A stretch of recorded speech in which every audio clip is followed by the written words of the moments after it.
Welcome to our ஆன்மீக களஞ்சியம் channel. இன்னைக்கு நம்ம மகாபிரிவா மகிமையில் மணியும் பெண்மணியும் என்று மகாபிரிவா அருளறையை தெரிந்து கொள்ளலாம். அந்த பெண் ஜாம்பவானுடைய புத்திரிதான். அப்பாவின் பெயரையொட்டி அவளுக்கு ஜாம்பதி என்று பெயர். யாருமே வர முடியாததாக அப்பா அமைத்திருக்கிற குகை வீட்டுக்குள் இந்த லாவண்யமூர்த்தி வந்துவிட்டாரே. அப்பா கோபித்து கொண்டு இவரை என்ன பண்ணிவிடுவாரோ என்று பயப்பட்டாள். அந்த சமயத்தில் ஜாம்பவான் நன்றாக தூங்கிக் கொண்டிருந்தார். அதனால் ஜாம்பதி ரகசிய குரலில் கிருஷ்ணரிடம் அவர் யார், என்ன காரியமாக வந்திருக்கிறார் என்று சுருக்கமாக பதில் சொல்லும்படி கேட்டாள்.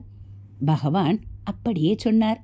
உடனே அவள், இங்கே நீங்கள் வந்ததற்கே என் பிதா கோபப்படுவார்.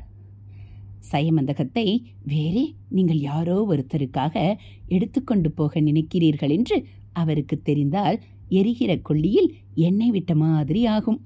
அதனால் இப்போதே நீங்கள் சத்தம் செய்யாமல் அதை கழற்றி எடுத்துக்கொண்டு ஓடி போய்விடுங்கள் என்றாள்.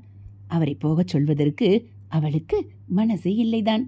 இருந்தாலும் அப்பாவால் அவருக்கு ஹானி உண்டாகிவிடப் போகிறதே என்பதால் அவரிடம் கொண்ட பிரேமையாலேயே உண்டான தியாக எண்ணத்தில் இப்படி சொன்னாள். பகவானிடம் பிரேமை கொண்ட ஒரு பெண் ருக்மிணி தன்னையே அவர் எடுத்துக்கொண்டு ஓடி போய்விட வேண்டும் என்று தூது அனுப்பினாள். இந்த பெண்ணோ ஸ்திரீகளுக்கு இருக்கிற நகை ஆசையை கூட விட்டுவிட்டு லேசிலே கிடைக்காத திவ்ய மணியை அவர் எடுத்துக்கொண்டு ஓடிவிட வேண்டும் என்று பிரார்த்தித்து கொண்டாள். பகவானானால் ரகசியத்தை காப்பாற்றாமல் கலகலவென்று சிரித்தார். போதும் போதும், எனக்கு ஏற்கனவே ஏற்பட்டிருக்கிற திருட்டு பட்டங்கள். ஒன்று, அவரே சயமந்தகத்தை இஷ்டப்பட்டு தரட்டும், அல்லது அவருடன் நேரே யுத்தம் பண்ணி ஜெயித்து அதை எடுத்துக்கொண்டு போகிறேன் என்று சொன்னார்.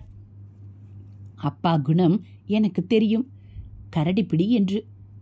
அவர் நமக்கு கிடைத்த பண்டத்தை கொடுக்கவே மாட்டார். அதுவும் வயசு காலத்தில் பிறந்த செல்ல குழந்தைக்காக அவர் சம்பாதித்து வந்திருக்கும் அபூர்வமான மணியை ஒரு நாளும் இஷ்டப்பட்டு கொடுக்க மாட்டார்.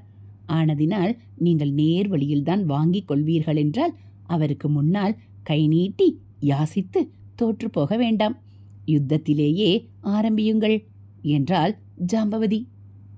அவருடைய மான அவமானங்களில் தனக்கும் பங்கு இருப்பதாக நினைக்கிற அளவுக்கு அவரிடம் சுத்தமான பிரேமை உண்டாகியிருந்தது. உடனே இதுவரையில் இந்த கதையில் ஊர் அபவாதத்தை வாங்கி கட்டிக்கொண்டு சோப்லாங்கி மாதிரி இருந்த பரமாத்மா மகா கம்பீரமாக சங்கை எடுத்து பூம் பூம் என்று கோஷம் பண்ணினார். சயமந்தகமணி உபாக்கியானம் என்ற பெயரை கேட்டிருக்கலாம். ஆக்ஞானம் என்றால் கதை என்று அர்த்தம். உப ஆக்ஞானம் உபாக்கியானம் என்றால் கிளைக்கதை. பெரிசாக ஒரு கதையை ஒரு இதிகாசமோ புராணமோ சொல்லிக்கொண்டு போகும்போது அதில் கிளைக்கதையாக வருவதே உபாக்கியானம். மெயின் கதையின் பாத்திரங்கள் சம்பந்தப்படாமல் முழுக்க வேறு பாத்திரங்களை பற்றியே உபாக்கியானங்கள் வருவதும் உண்டு. மகாபாரதத்தில் இப்படித்தான் பஞ்ச பாண்டவர் சம்பந்தமே இல்லாத நலோபக்யானம் முதலான பல கிளை கதைகள் வருகின்றன. இப்படி இல்லாமல் மெயின் கதையின் பாத்திரங்களுடைய சம்பந்தமுடையதாக மெயின் கதையிலிருந்து எடுக்க முடியாத அதன் ஒரு பிரிவாகவே அங்கமாகவே ஆனாலும் ஒரு தனி கதாம்சமுள்ளதாக, அதாவது கழித்து கட்ட முடியாத கிளைகளாக உள்ள உபாக்கியானங்களும் உண்டு.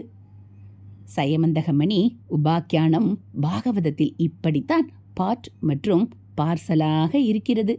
சயமந்தகம் என்ற தெய்வீகமான மணியை மையமாக வைத்து சாட்சாத் ஸ்ரீ கிருஷ்ண பரமாத்மாவுக்கே ஏற்பட்ட பெரிய அபவாதம். அதை போக்கிக் கொள்ள அவர் பாடுபட்டது இவற்றை இந்த கதை சொல்கிறது. இதே கதை விஷ்ணு புராணத்திலும் வருகிறது, கொஞ்சம் மாறுதலோடு. ஸ்காந்தத்திலும் வருகிறது. அதில் நந்திகேஸ்வரருக்கும் சனத்குமாரருக்கும் நடந்த சம்வாத ரூபமாக சம்பாசனை உருவில் வருகிறது. இந்த ஸ்காந்த கதையில்தான் விக்னேஸ்வரர் சமாச்சாரம் வருகிறது. நான் சொல்லப்போவது சனத்குமாரருக்கு நந்திகேஸ்வரர் சொன்ன இந்த கதைதான். அங்கங்கே பாகவதம், விஷ்ணு புராணம் ஆகியவற்றின் வெர்ஷன்களையும் கொஞ்சம் அவியல் பண்ணி கொண்டேன். ஹரஹர சங்கர, ஜெய ஜெய சங்கர, ஹரஹர சங்கர, ஜெய ஜெய சங்கர. மகாபெரிவா சரணம். இது போல் மகாபெரிவா அருளியதை நீங்கள் தினந்தோறும் கேட்கணும் அப்படின்னா மறக்காமல் நம்ம சேனலை சப்ஸ்கிரைப் பண்ணுங்கள். கூடவே பெல் ஐக்கானை கிளிக் பண்ணி ஆளுங்கிற பட்டனையும் அழுத்திடுங்க. நம்ம சேனலில் வரக்கூடிய தெய்வத்தின் குரல் பகுதிகள், மகாபெரிவா மகிமை, மகாபெரிவா அருள்வாக்கு எல்லாம் உங்களுக்கு பிடிச்சிருந்தா ஒரு லைக்கும் கமெண்ட்டும் கொடுத்து உங்களுக்கு தெரிஞ்சவங்களுக்கும் ஷேர் பண்ணுங்கள். ஹரஹர சங்கர, ஜெய ஜெய சங்கர, ஹரஹர சங்கர, ஜெய ஜெய சங்கர. காஞ்சி சங்கர, காமகோடி சங்கர, காமாட்சி சங்கர, காமதேனு சங்கர. ஹரஹர சங்கர, ஜெய ஜெய சங்கர.